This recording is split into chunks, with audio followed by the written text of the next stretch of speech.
From the nation's oldest city, I'm Pete Melfi, and this is the 904 Now.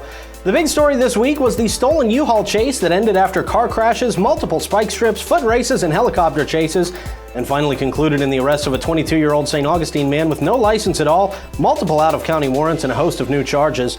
Photos from the scene appear to show the young man sulking in the backseat of a cruiser like he just got his PlayStation taken away, which, ironically, is where he seems to have received his only driving lessons from. Also, the St. Augustine Record, who's known for their highly artistic and mind-pleasing photographs in their stories, continued that stellar trend this week in their masterful moment-capturing sessions with two local personalities. Judging from recent photographs of Commissioner Dylan Rumrell and regular citizen Chase Pritchard, the seasoned record photographer's instructions to his subjects must have been something along the lines of, "Hey, look off camera like your child is being abducted over there." It's either that, or we are seeing the very moment the subjects figured out they're being interviewed by the Record.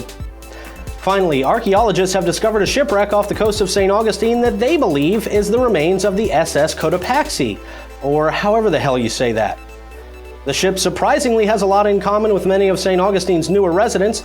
They're decomposing rapidly by the day, and they flew wildly off course at some point in life, halting all communication with everyone who cared about them, and accidentally ending up in St. Augustine, inadvertently changing the entire landscape for the worse in the process. And with that said, it's time for a quick check of the weather.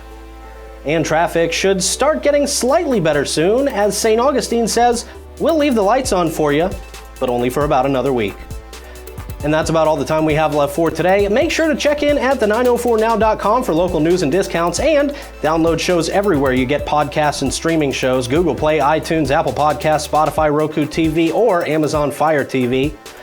Thanks for watching another episode of the 904 Now. On behalf of the entire staff here, I'm Pete Melfi saying, Pete doesn't pay us enough.